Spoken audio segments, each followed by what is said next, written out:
हाँ प्रिय विद्यार्थियों, आज कक्षा 7 में अपना विषय जो गणित है उसमें कल हमने समीकरणों के बारे में पढ़ा था। समीकरणों की परिभाषाएं पढ़ी थी तथा साथ साथ में समीकरण को कथन के रूप में लिखना और जो दिए गए कथन थे उनको समीकरण के रूप में लिखना पड़ा था।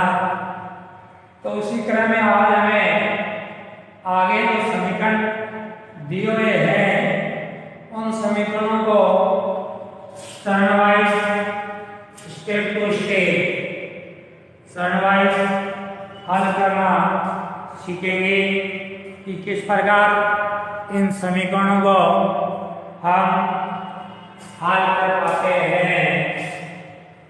जो दिया गया समीकरण है उसको चरण टू चरण किस प्रकार हल करना है। इसमें मैं प्रश्नावली 4.2 में जो समीकरण दिए गए हैं उनको मैं आपको सीधा इस समीकरण के सवाल हल करवा देता हूँ बोर्ड पे और आप इसको नोटबुक में नोट कर लेंगे। कुछ क्वेश्चन वीडियो में देख करके किया नोटबुक में लिख लेना और उसमें सब बिंदु बचते हैं उनको उनकी सहायता से आप अपने आप ही हल कर लोगे। तो अपने पास 4.2 का पहला क्वेश्चन जो लिखा है उसमें लिखा पहले चरण को पृथक करने वाला चरण, पहले चर को पृथक करने वाला चरण बताइए और फिर समीकरण को हल कीजिए। यानी सबसे पहले हमें जो चर है उसको पक्ष में जो राशि है उसको किस प्रकार पहले चरण में उसको पृथक करते हैं और पृथक करने के बाद उससे जब चर राशि अकेली अपने पक्ष में रहती है तो उसके बाद हम किस प्रकार समीकरण को हल करते हैं। तो अपने पास पहला बिंदु पहले क्वेश्चन का पहला बिंदु ए जिसमें हमें दिया गया है कि x माइनस ए बराबर 0। यह हमें समीकरण दिया गया है और उसमें पूछा है पहले हमें चर को पृथक करने वाला चरण बताना है कि हमें चर को हमने पृथक कैसे कर दिया, अकेला कैसे किया।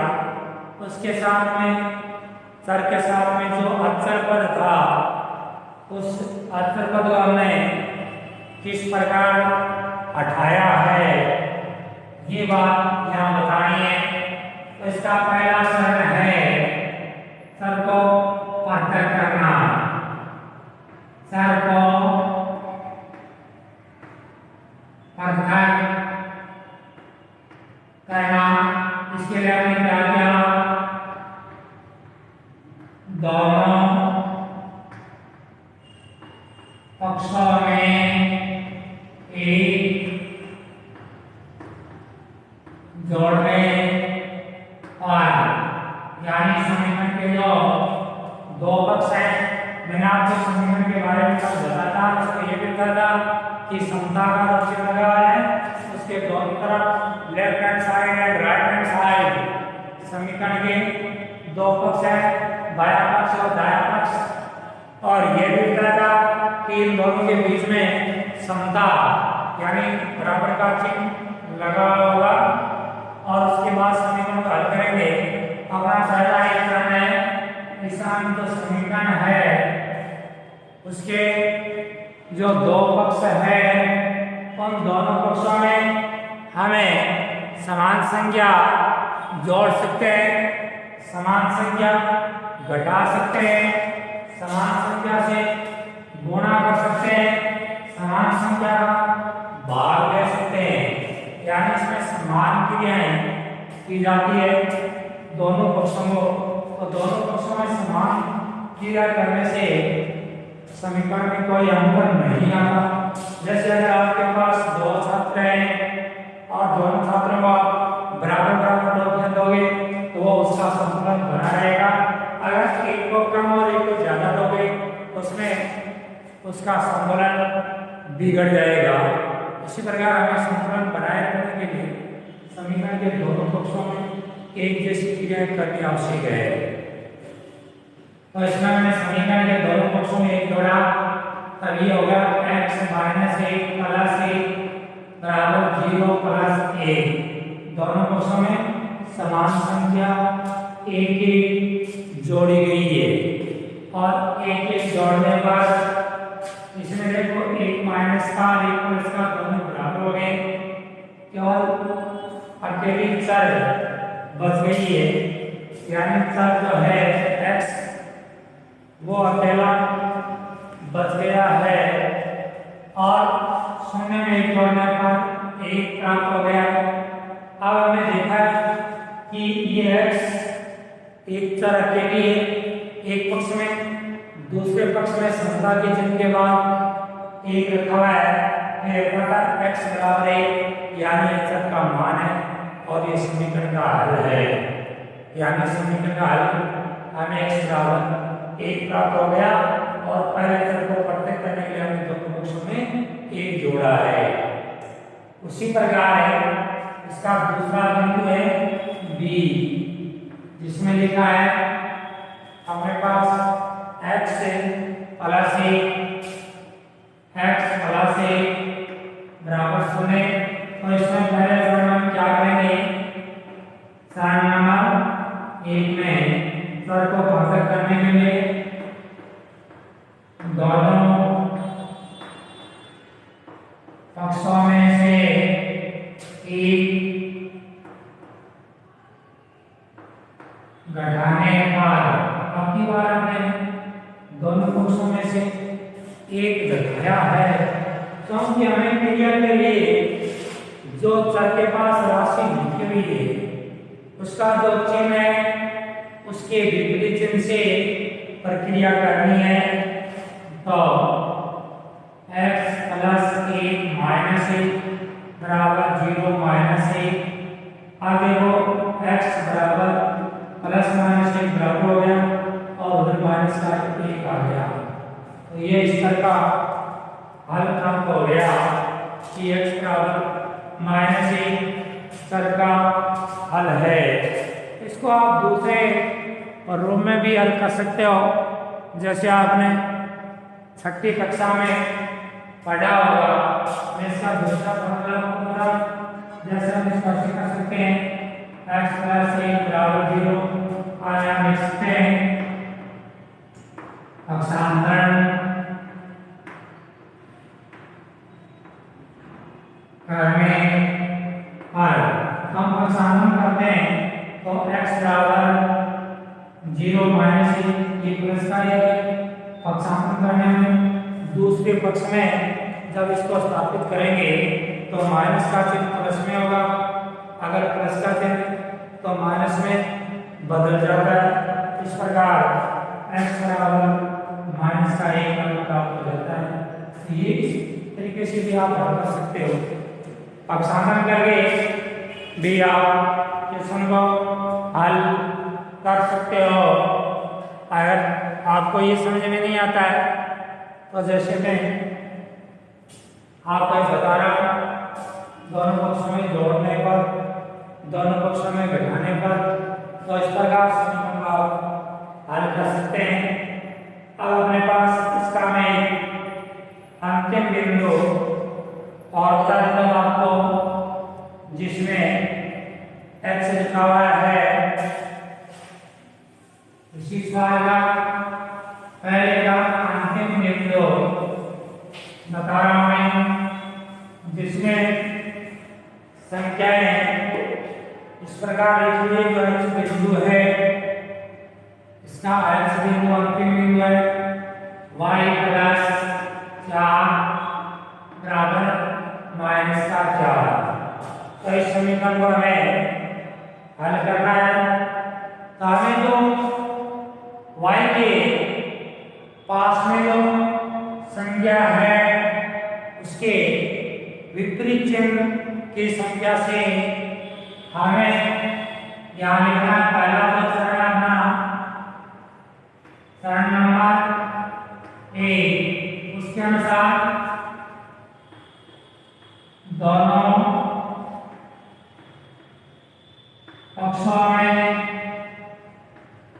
पक्षों में से 4 घटाने पर, यानी अपने पास जो दो पक्ष हैं दोनों पक्षों में हमें 4 घटाते हैं तब y + 4 - 4, इस पक्ष से हमने 4 घटा दिया है बराबर -4, इस पक्ष में भी हमें -4 घटाया है। तो इसको इस प्रकार जब हल करेंगे तो एक पक्ष में आचर पर अकेला रह जाएगा, दूसरे पक्ष में क्योंकि 4 प्लस का उसमें से 4 माइनस से घट गए बराबर हो गए, तो बराबर इस पक्ष में -4 और -4 दोनों एक ही चिन्ह के हैं, एक साथ क्रिया हो रही है, दोनों एक ही प्रकार की संख्या है। तो जिस प्रकार एक ही पक्ष के विद्यार्थी एक बराबर वाले जो है वो बराबर पक्ष में हो जाते हैं, तो हमें -4 जोड़ करके के लिए -8 बना देंगे और ये समीकरण का हल हो जाएगा। पहले चल इसको पृथक किया, चर को पृथक करने के बाद हमने उस संख्या के बराबर उसका मान दे दिया और समीकरण का हल प्राप्त हो गया। इसी तरह में आगे 1 नंबर जो बिंदु है उसके बाद आपने नोटबुक में अपने आप हल करोगे। उसके बाद अपने पास इसका दूसरा बिंदु है, उसमें देखो 2 नंबर जो सवाल है उसमें क्या करना है। अभी जो 1 नंबर सवाल था उसके जितने सारे बिंदु थे उसके दोनों पक्षों में या तो हमें समान संख्या जोड़ी या हमें दोनों पक्षों में से समान संख्या घटाई है। लेकिन अगला जो क्वेश्चन है नंबर 2, उसके सभी पक्षों में हमें न समान संख्या जोड़नी है न समान संख्या घटानी है, उसमें हमें कोई अलग प्रक्रिया करनी है। जैसे उसका पहला बिंदु, दूसरे सवाल का पहला बिंदु ए लिखा है जिसमें दिया गया है यानी 3l बराबर इसके 42, 3l बराबर 42 संख्या लिखिए। अब की बात हमें देखना पड़ेगा कि हम दोनों पक्षों में न तो समान संख्या जोड़ सकते हैं न समान संख्या घटा सकते हैं, क्योंकि आपकी बार अपने पास जो चर है उस चर के गुणांक में संख्या लिखी हुई है। तो गुणांक में यानी उसके गुणा में संख्या और चर को पृथक करने के लिए उसके गुणांक वाली संख्या को हमें हटाना होगा और गुणांक वाली संख्या को हटाने के लिए हमें उसके दोनों पक्षों में भाग देना पड़ेगा। जब दोनों पक्षों में भाग की क्रिया करेंगे तब एक गुणांक वाली संख्या आ सकती है। तो अपना उदाहरण नंबर 1 में जो चर है उसको पृथक करने के लिए हम दोनों पक्षों में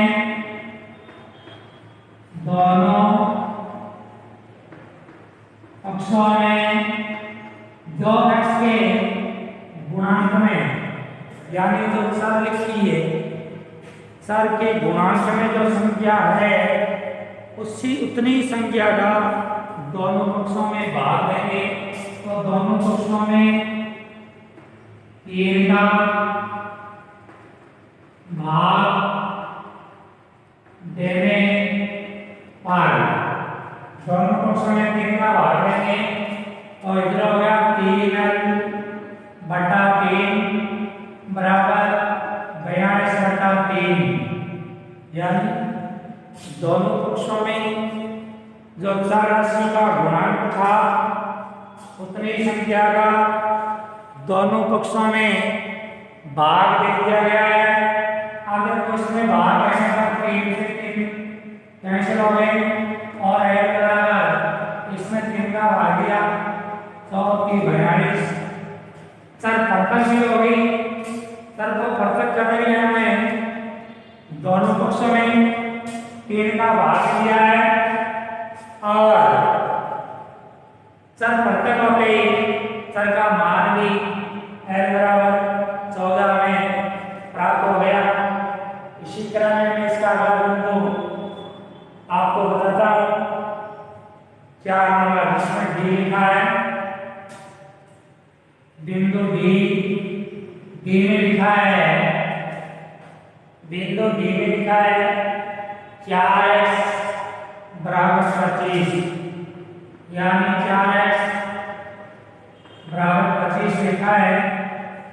तो इसमें क्या है, अपना चर नंबर 1 है, उसमें चर को पृथक करने के लिए हमें जो x का गुणांक है 4, उसका दोनों पक्षों में भाग देंगे और दोनों पक्षों में भाग देने पर चर है वो पृथक हो जाएगी और चर को पृथक होने पर चर का मान भी प्राप्त हो जाएगा और समीकरण का हल कराएगा।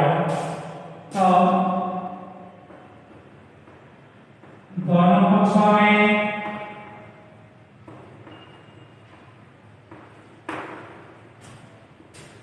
चार का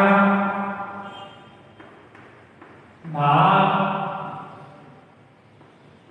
देने पर, यानी दोनों पक्षों में जो चर राशि है उसका भाग देंगे तो 4x/4 बराबर 25/4, 4 से 4 कट गए, x बराबर अगली बार है ये संख्या भी अपने पास भिन्न है तो अपना हल हो गया 25/4 समीकरण का हल है।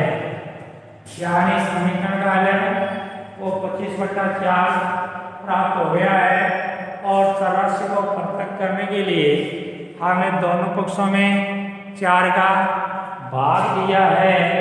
इस प्रकार 4 का भाग देने पर समीकरण का हल भी प्राप्त हो गया और चर भी पृथक हो गई। इसी प्रकार इसका एक बिंदु अगला बताता हूं जिसमें कुछ संख्याएं भिन्न तरीके से लिखी है, उसको आप कैसे करेंगे। जैसे इसका जी बिंदु है, सवाल नंबर 2 का जी बिंदु है जिसमें लिखा है a/5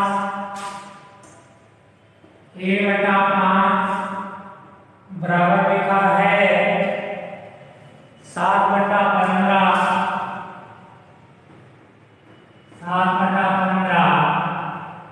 और इसका हम कैसे हल करेंगे।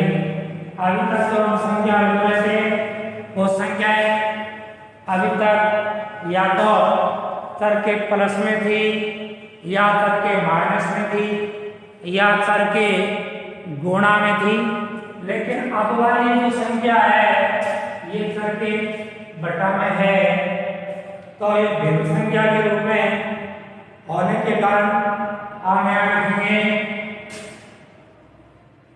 चरण नंबर 1 में चर को पृथक करने के लिए दोनों पक्षों को 5 से गुणा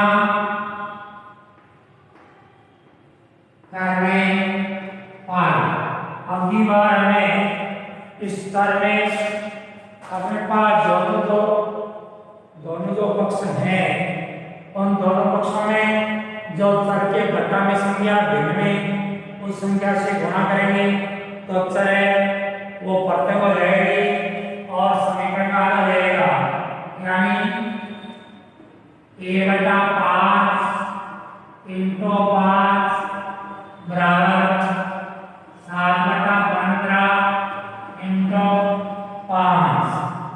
आप देखो इसमें 5 से 5 हट गए, a 15 हो गया, a बराबर 1 × 5 = 3 × 5 = 15, 7/3 मान प्राप्त हो गया।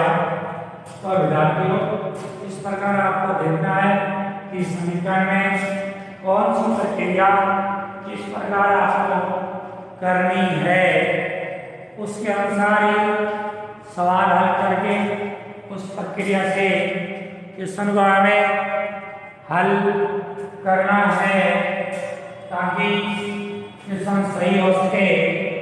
तो ये प्रक्रिया जो है मैंने आपको बता दी है।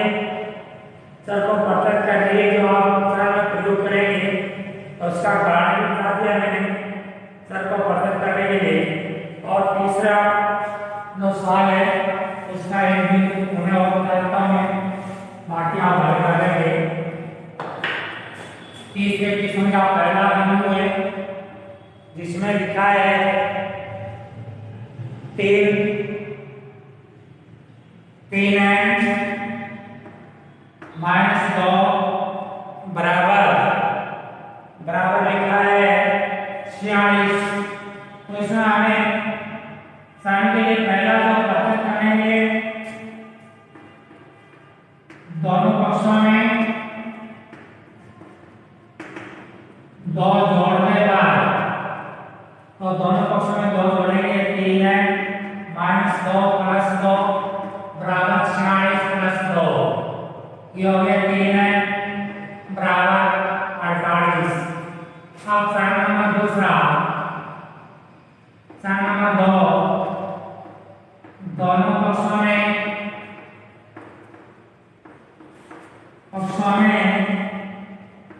3 का भाग देने पर, आप 3 का भाग देंगे 3n/3 बराबर 48/3, 3 से 3 कैंसिल, n बराबर 16, ये इसका मान प्राप्त हो गया।